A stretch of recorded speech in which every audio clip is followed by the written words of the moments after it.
이 시간은 설교 전에 우리 2월 암송 구절 에베소서 1장 17절에서 19절 말씀을 한번 다시 읽고 또 그 암송 구절을 가지고 기도하고 설교를 시작하면 좋을 것 같은데요.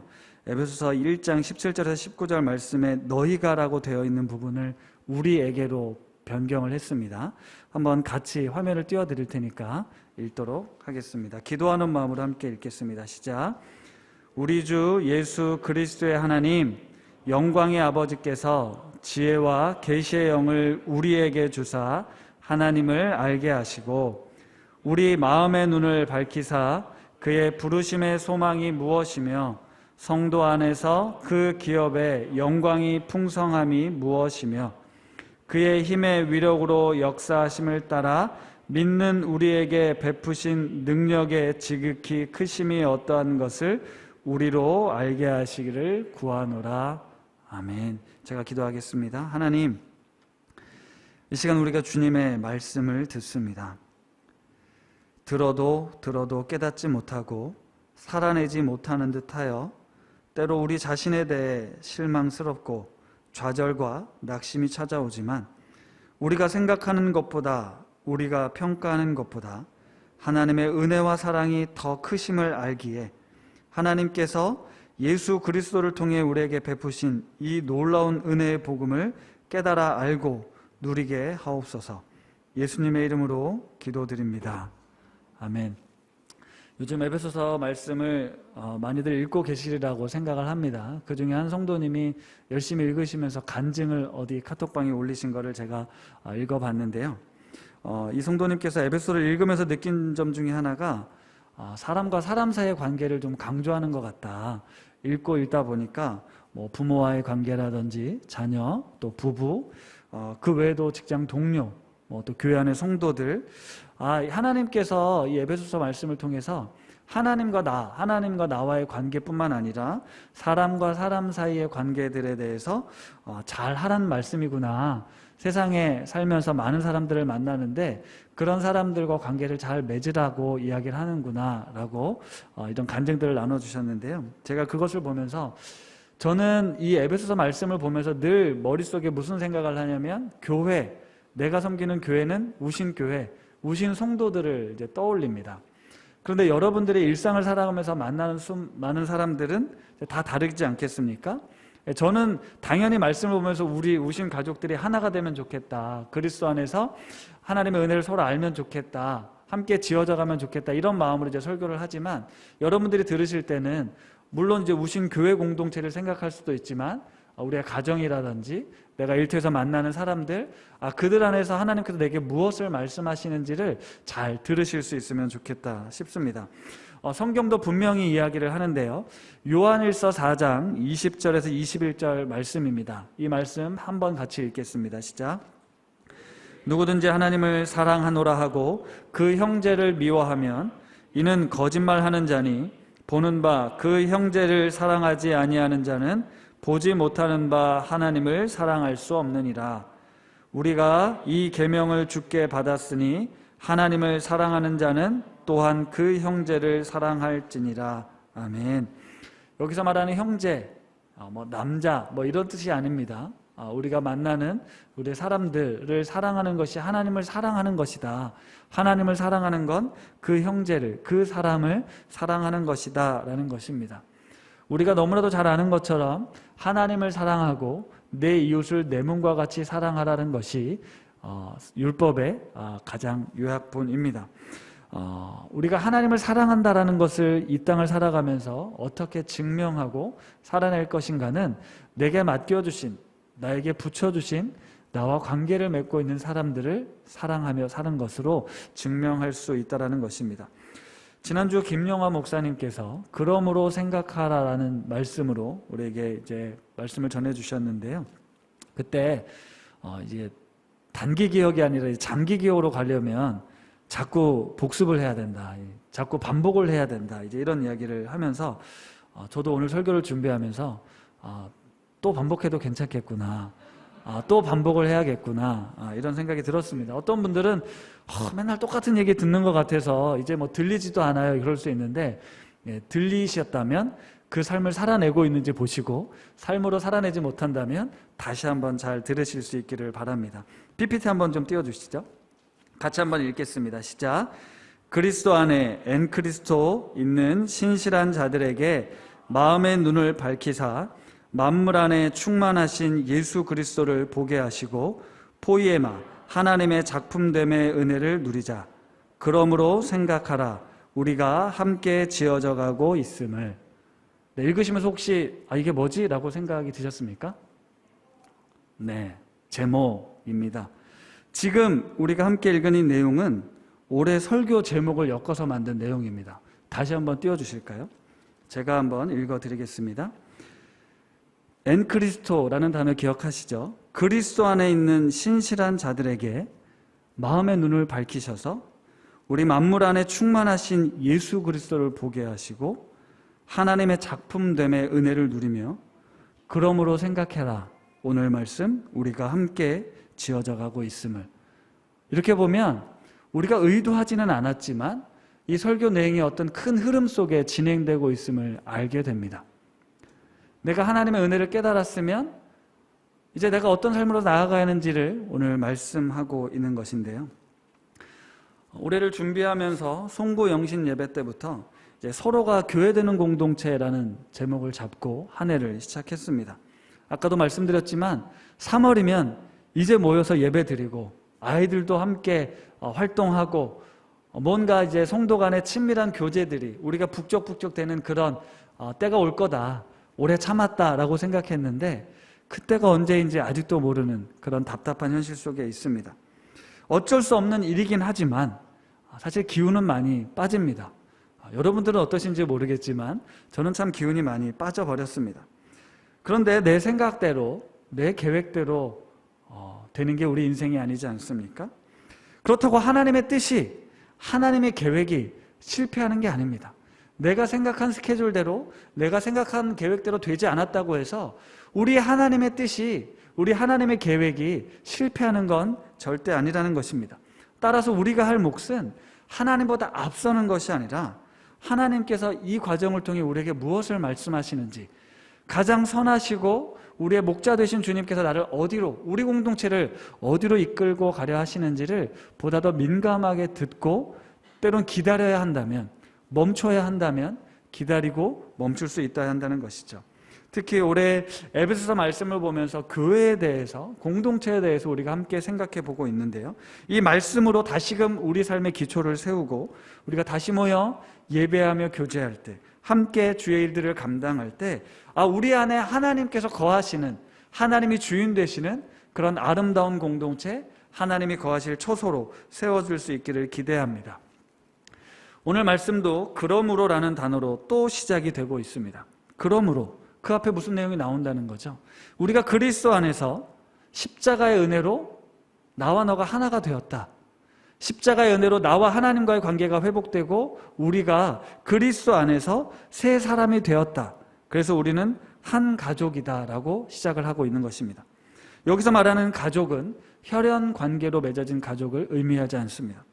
예수 그리스도의 그 보혈의 피로 십자가의 피로 가족이 되었다라는 의미입니다. 외인들이었던 사람이 나그네였던 사람들이 나보다 못한 존재들이 아니라 나보다 열등한 존재들이 아니라 내가 함부로 하고 내가 하대하든지 아니면 정말 저 사람들은 내 도움이 없으면 살아갈 수 없는 존재들이야 라고 느끼는 것이 아니라 우리가 그리스도 안에서 동등한 시민이라고 동등한 하나님의 가족이라고 오늘 말씀하고 있는 것입니다. 이 말씀이 당시 에베소 교인들, 초대교회 그 아시아에 흩어져 있던 성도들에게 들려졌을 때 얼마나 파격적인 말씀인지 우리는 그 사회 문화적 배경을 알면 깜짝 놀랄 수밖에 없습니다. 그때는 철저한 계급 사회였습니다. 인종차별이 만연하던 당연시 여기던 사회였습니다. 그런 이들에게 우리가 그리스도 때문에 나와 너가 차이가 있는 것이 아니고 구별이 있는 것이 아니고 하나가 되었다, 한 가족이 되었다라는 말씀인 것입니다. 지난주 화요일부터 우리 목회자들이 이제 설교 모임, 설교 준비 모임을 한다고 말씀드렸죠. 이후에 이제 독서 모임이 하나 추가됐습니다. 첫 번째로 고른 책이 이제 박영호 목사님께서 쓰신 우리가 몰랐던 1세기 교회 이야기라는 책이에요.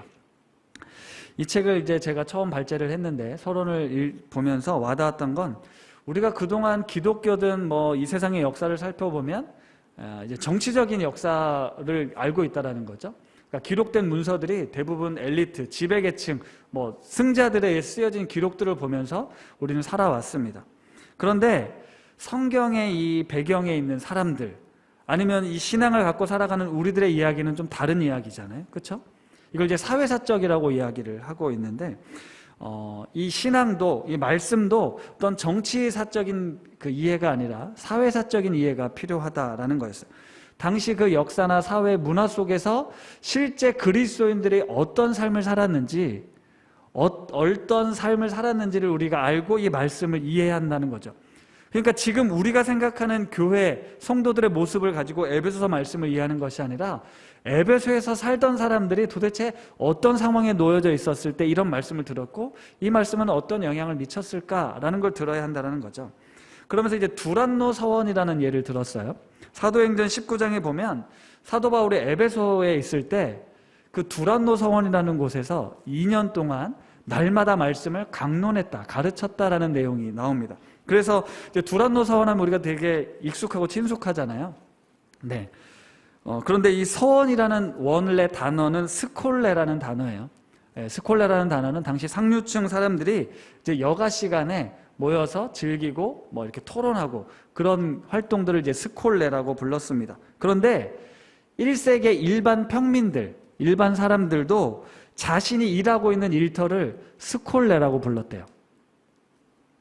왜냐하면 그때 이제 사람들의 어떤 습성이 있냐면 이제 로마의 상류층 문화를 흉내내고 싶어 하는 게 되게 강했다고 합니다. 그러니까 이제 상류층 사람들이 자신들 활동을 스콜레라고 부르니까 우리도 스콜레야 라고 이야기를 했다라는 거죠. 그러니까 사도 바울이 두란노 서원이라고 그 스콜레라는 단어를 썼을 때 우리가 생각했었던 그런 뭔가 잘 꾸며진 강당, 사람들이 모여서 이렇게 말씀을 듣는 이런 곳이 아니었을 수 있다는 거죠. 게다가 당시 그 상류층 사람들이 모였던 그 스콜레라는 장소는 일반 평민들이 임대할 수가 없는, 그걸 매일같이 그곳에 모여서 강론했다? 이건 현실적으로 말이 되지 않는다라는 거예요. 게다가 그 두란노라는 단어가 티라노라는 단어인데 이건 나쁜 의미입니다. 폭군이라는 의미가 있었어요. 그래서 이 저자는 두란노 서원을 이렇게 번역하는 게 맞다. 두란노 공장, 두란노 매장. 그러니까 일반 사람들이 땀 흘리고 일하는 현장, 일터에 그럼 왜 두란노라는 말을 썼냐? 공장장이 좀 폭군이었던 거죠. 별명이 두란노였던 거예요. 우리 두란노 공장에 모여서 같이 하나님의 말씀을 들었다라고 해석해 볼 수 있다라는 말씀이에요. 충분히 설득력 있는 이야기인데요. 이 말씀을 듣고 우리가 생각해 보면 우리는 지금 교회, 하나님을 예배, 하나님의 말씀을 듣는다 생각하면 이런 공간을 당연히 생각을 한다라는 것입니다. 그런데 1세기에는 땀으로 얼룩진, 피곤하고 찌든 그 현장에 일과가 끝난 이후에 사람들이 모여서 같이 하나님의 말씀을 들었다는 거예요. 그래서 사도행전에 보면 유두고가 2층에 있다가 졸다가 떨어진 내용이 나오잖아요. 그게 너무 피곤한데 밤늦도록 이 말씀이 진행되니까 그랬다라고 보고 있는 거예요.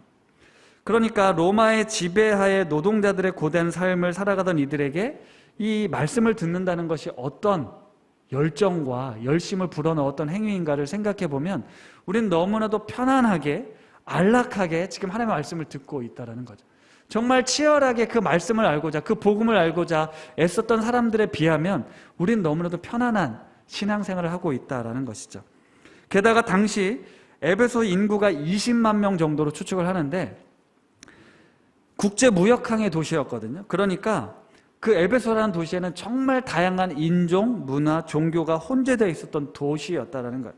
그러니까 그 복잡함과 다양성 속에 살아가던 시대를 보면서 예수 그리스도 안에서 우리가 이방인과 나그네와 다른 인종들이 한 가족이 되었다는 사실은 너무나도 파격적인 메시지였다는 것입니다. 에베소 공동체뿐만이 아니었어요. 초대교회는 이처럼 다양한 인종과 문화를 가진 사람들이 공존하던 시대였기 때문에 서신서들을 살펴보면 갈등의 이야기, 분쟁하는 이야기들이 참 많이 등장하고 있습니다. 그러니까 우리가 그리스도 안에서 하나가 된다라고 하는 이 이야기는 우리가 똑같은 존재가 된다는 게 아니에요. 똑같은 말, 똑같은 생각을 갖고 산다는 뜻이 아닙니다. 그냥 예수 그리스도 안에서 서로 다른 존재가, 그리스도 안에서 서로 다른 존재가 사랑으로 용납되고, 왜? 내가 그렇게 용납됐으니까.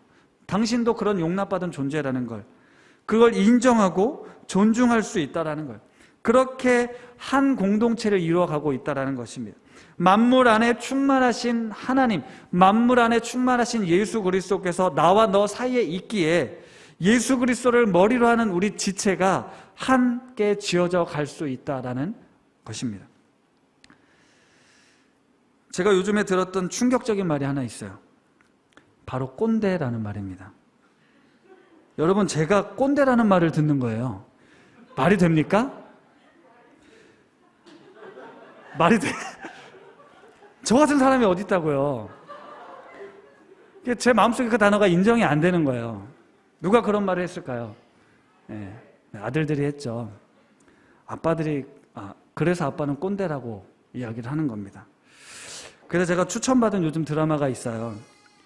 18 어게인이라는 드라마였는데, 이제 아빠가 18살 된 자식들의 나이로 돌아가는 드라마거든요. 그러면서 이제 벌어지는 에피소드인데 이제 막 보기 시작했어요. 자녀들이 다니는 학교에 18살이 돼가지고 간 거예요. 그랬더니 내가 같이 가족으로 18년 동안 아이들을 키웠는데 내가 지금 이 아이들을 너무 모르는구나 라는 걸 알게 된 겁니다. 그러니까 사실 저도 그렇죠. 제가 아이들을 잘 안다라고 생각하지만 사실 일주일에 대부분의 시간을 보내고 있는 학교에서 아이들이 어떻게 살고 있는지를 저는 잘 모릅니다. 이제 그 드라마를 보면서 내가 그들의 어떤 문화나 언어나 삶을 잘 알지 못하는 채 내 입장에서 하는 말들과 행동들이 꼰대처럼 느껴질 수 있겠구나 라는 생각을 이제 하고 있는 거죠. 그러면서 이제 교회를 생각해 보게 됩니다. 몇 주 전에 포이에마라는 단어를 말씀드렸어요. 하나님의 작품이라는 단어. 포이에마, 하나님의 작품으로 서로를 바라보라고 이야기를 하고 있지만 때로는 나는 하나님의 작품인데 그도 하나님의 작품인데 우리가 그 하나님의 작품된 가치들을 인정하지 못하고 서로 충돌될 때가 많이 있다는 거죠. 그러니까 포이에마라는 설교 이후에 그러므로 생각하라는 말씀을 지난주에 들은 거잖아요. 그러니까 지난주 설교 이어서 생각해 보면 내가 이 작품으로 살 수 있는 건 절대적인 하나님의 은혜라는 거예요. 내가 부모로 살아가는 것도 내 마음대로 내가 노력해서 되는 게 아닙니다. 이거 은혜라는 거예요. 그러니까 세상은 우리를 뭔가 경쟁에 내몰아서 또 순위를 매기고 뭐 승자와 패자를 나누는데 하나님께서는 세상 무엇과도 바꿀 수 없는 존재로 나를 택하셨고 자신의 생명을 내어주실 만큼 사랑하는 소중한 존재라는 걸 우리가 기억해야 된다라고 말씀드렸어요. 이게 포이에마가 누리는 은혜입니다. 그런데 이게 자칫 엉뚱한 방향으로 강화가 되면 교만해질 수가 있는 거예요. 오만해질 수가 있는 거예요. 내가 하나님의 작품이라는 사실이 너무 강해져서 나는 그런 작품인데 당신은 그런 작품이 아니라고 생각할 수가 있다는 거예요. 그러니까 그러므로 생각하라고 이야기할 땐 두 가지를 다 생각해야 되는 거예요. 내가 얼마나 소중한 존재인지, 당신이 얼마나 소중한 존재인지. 그건 우리 자녀들도 마찬가지거든요. 그러니까 우리가 하나님의 작품이라는 걸 깨달으면 우리는 결코 교만과 연결될 수가 없다는 거예요. 그러니까 그것은 나의 본질, 그러니까 흔들 수 없는 나의 기반이 되어야지 나 하나님의 작품이야 라고 뽐내고 자랑할 수 있는 수단이 아니라는 거예요. 그러니까 쉽게 말하면 포이에마의 은혜를 아는 사람은 결코 갑질을 할 수가 없습니다. 저 사람이 하나님의 형상인데 예수를 믿든 안 믿든 하나님의 창조된 형상인데 내가 함부로 할 수 없다라는 거죠. 그런데 우리가 사는 세상은 어때요? 너무나도 많은 함부로 대하는 그런 경험들을 하고 있지 않습니까? 우리가 살아가는 세상은 그래요. 사회는 그렇습니다. 순위를 매기고 계급을 매기고 차별하고 구별해서 내가 너와 다르다는 걸 강조하려는 게 우리 세상입니다. 저는 군대를 안 갔다 왔지만 군대 다녀오신 분들은 후임일 때 선임들로부터 받은 온갖 모욕과 멸시와 욕들을 들으면서 나는 저러지 말아야지 하는데 어느 순간 내가 그 자리에 가면 네, 그렇게 자연스럽게 되고 있잖아요. 뭐 그렇게 되어야만 한다라고 들었습니다. 우리가 세상 속에 살면서 세상이 저러면 안 돼, 틀렸어라고 이야기하지만 우리도 나도 모르는 사이에 그런 자리에 가게 되면 나도 그런 행동을 하고 있을 때가 있다라는 거예요.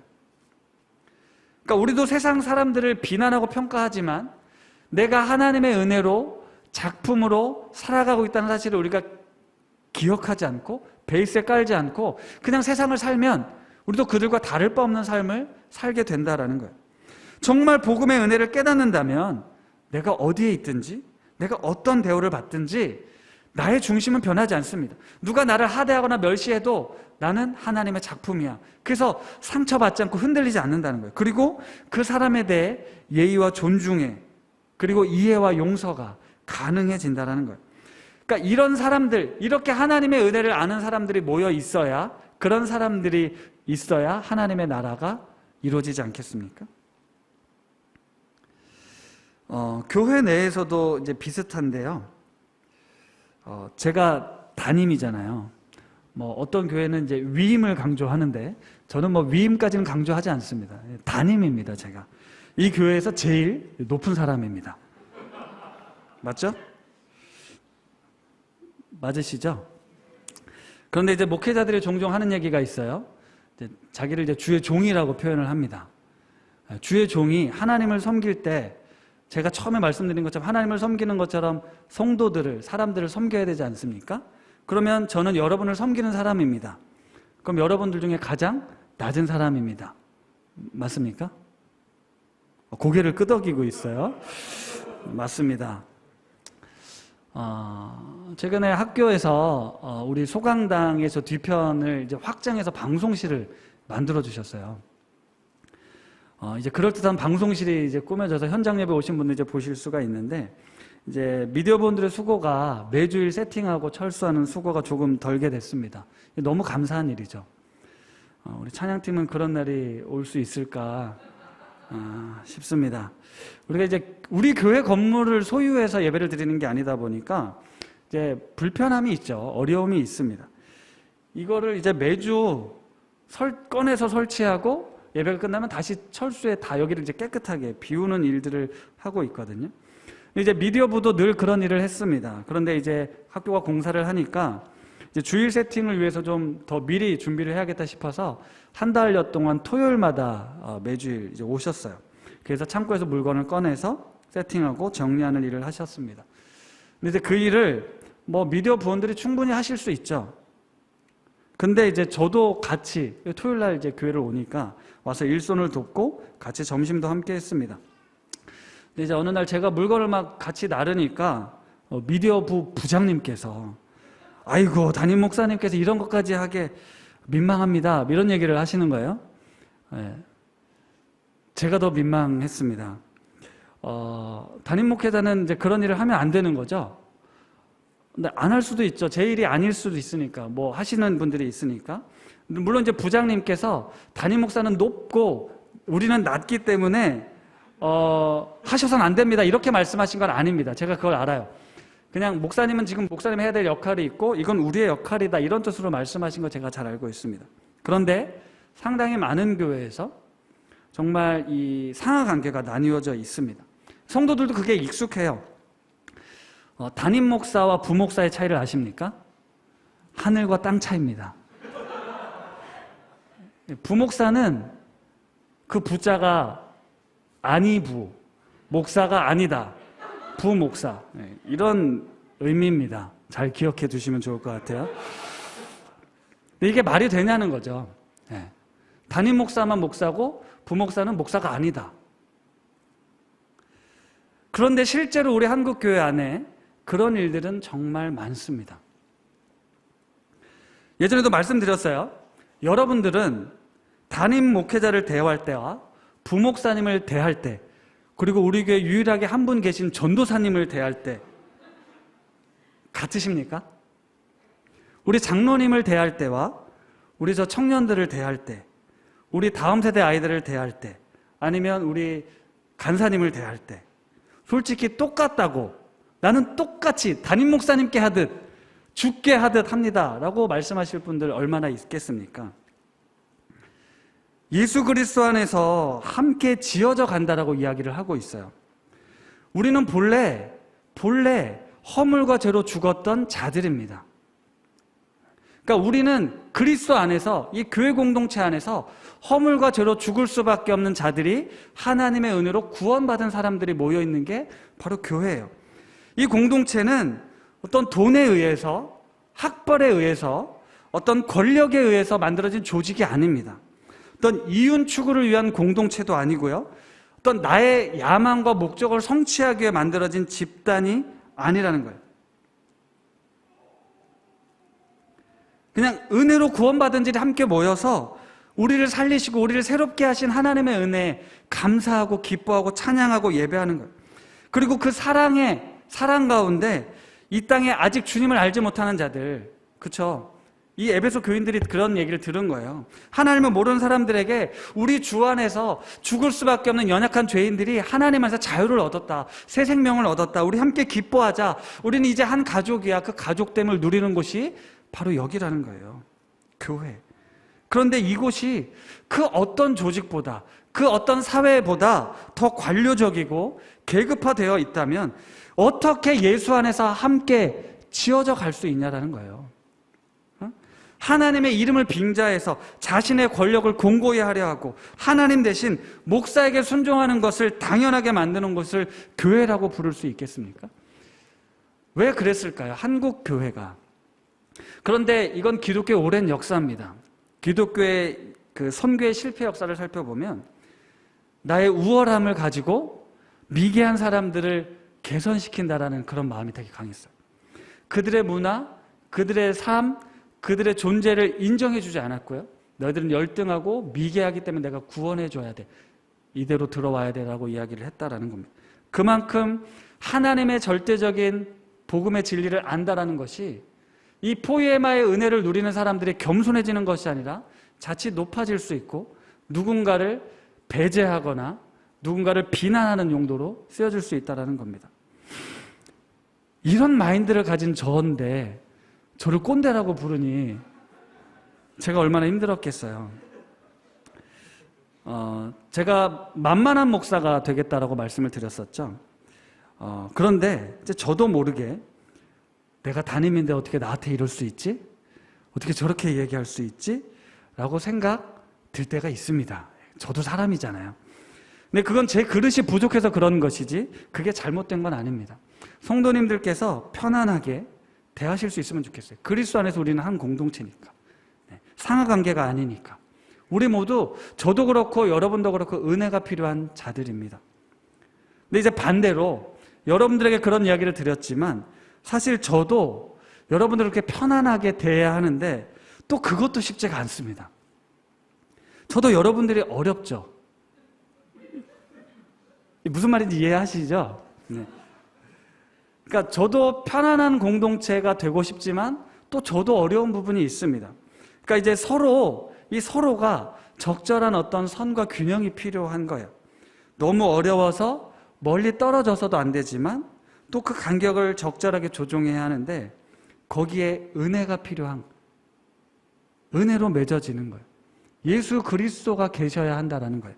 아니, 예수 그리스도가 중심이 되면 나와 너의 관계를 우리가 얼마든지 조정해 갈 수 있다는 거죠. 그렇게 우리는 한 가족으로 지어져 가는 거예요. 제가 제 이야기를 했지만 우리 성도님들 사이에서도 많은 아픔과 상처들이 있음을 알고 있습니다. 이찬수 목사님께서 설교 중에 이런 예화를 드셨어요. 설교하면서 하도 교회에 다니는 성도들이 상처를 많이 받았다고 해서 여러분 교회 다니면서 누군가에게 상처받은 사람 한번 손들어 보십시오 라고 했더니 정말 거의 모든 사람들이 다 손을 들더랍니다. 정말 교회 다니면서 웬 상처들이 이렇게 많이 받는지 너무 가슴이 아프죠. 그래서 이렇게 다시 또 질문을 했어요. 그러면 여기 계신 분들 중에 교회 다니면서 누군가에게 상처를 주신 분 한번 손들어 보십시오. 그랬더니 네, 어땠을 것 같으세요? 아무도 손을 안 드는 거예요. 분명 조금 전엔 교회 다니면서 상처를 다 받았다고 얘기했는데 상처를 준 사람은 없습니다. 그럼 어디서, 밖에서 상처를 받고 교회에 오신 거예요?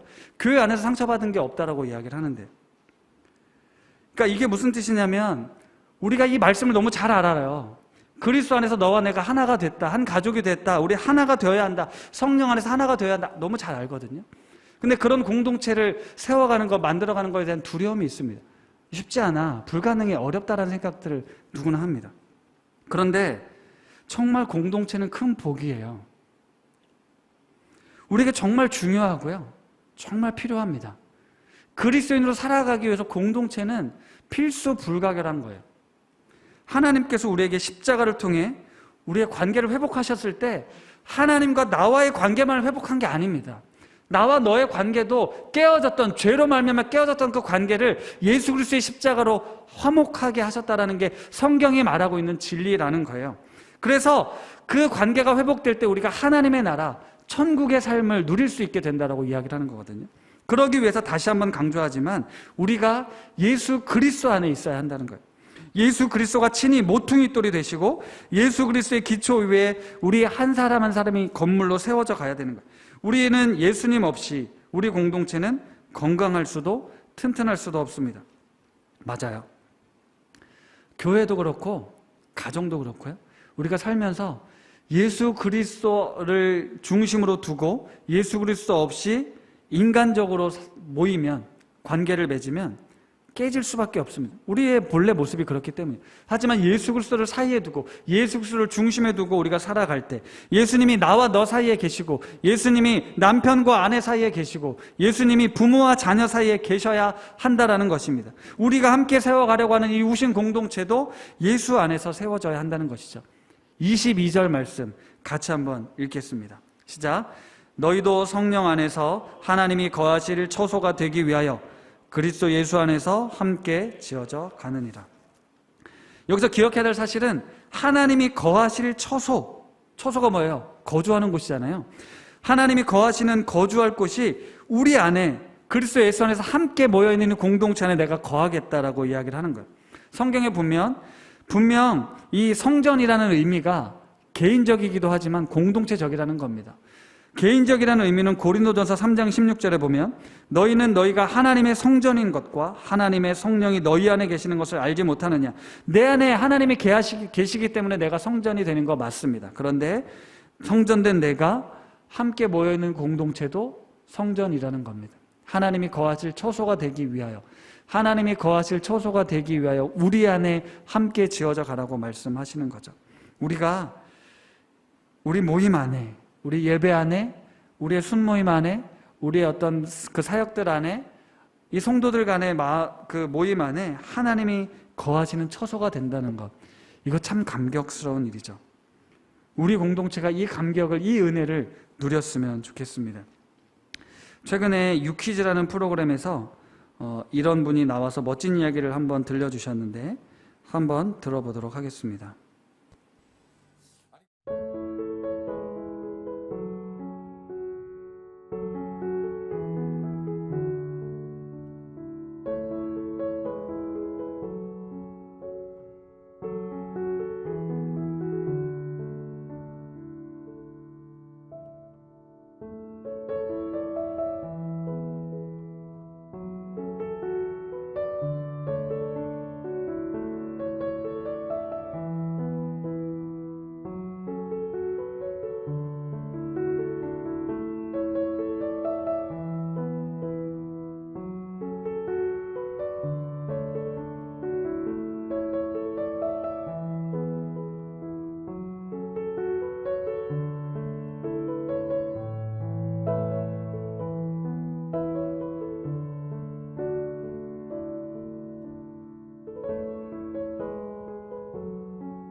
네, 이 피아노 조율만 65년을 해오신 명장 이종렬 선생님에 대한 이야기였는데요. 조율을 타협이라는 단어를 쓰셨어요.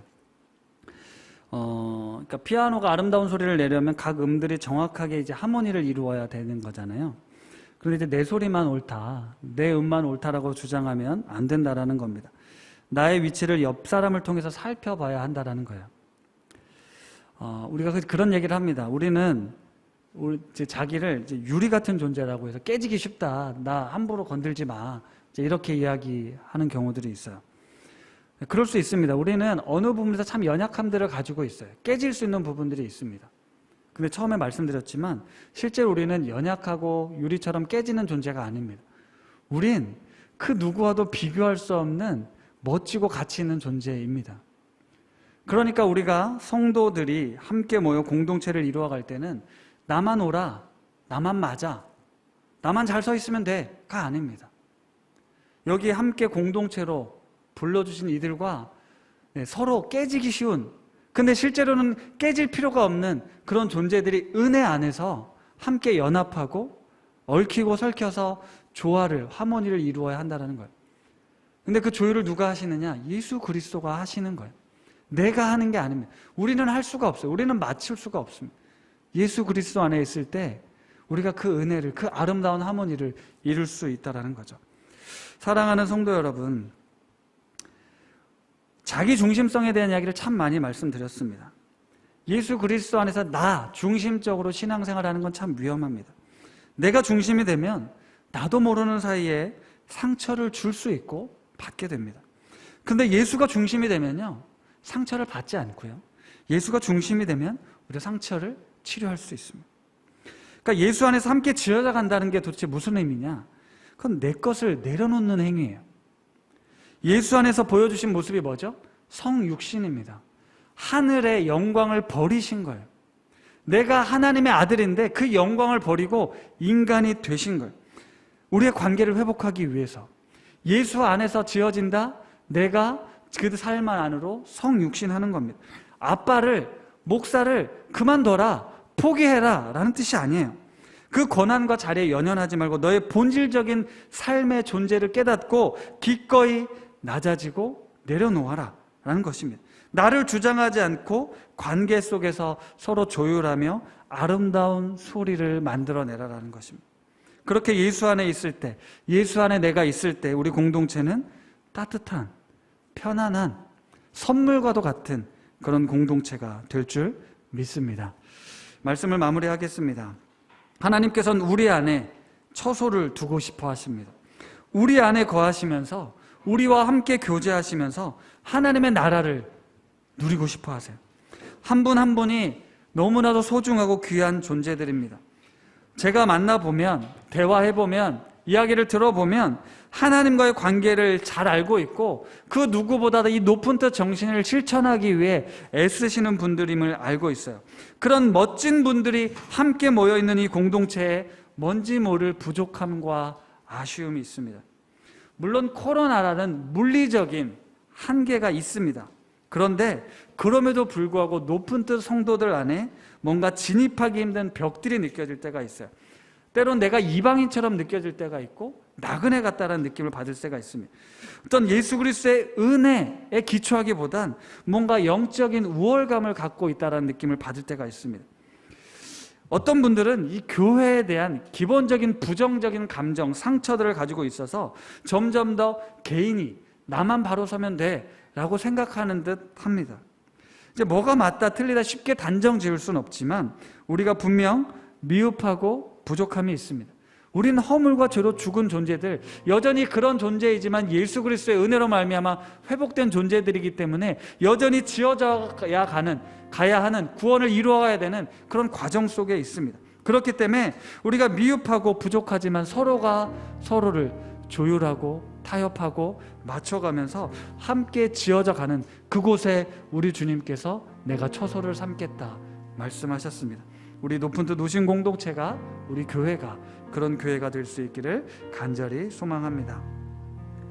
함께 이 찬양 부르려고 하는데요, 지난주에 작년 육순, 올해 첫 순모임을 하셨는데 제가 참여를 했습니다. 그때 정말 순장님들께서 이 찬양을 선곡해 오셨어요. 이 찬양을 부르는데 그 육순 가족의 얼굴들을 줌을 통해서 보면서 같이 찬양을 하는데 왜 이렇게 눈물이 나는지, 그때 하나님을 뜨겁게 만나고 사랑을 경험했을 때 그 공동체, 그런 뜨거움이 막 생각이 났어요. 그런데 이번 주 수요일 에베소서 말씀 기도회를 하는데 우리 최정원 목사님께서 또 이 찬양을 선곡해 오신 거예요.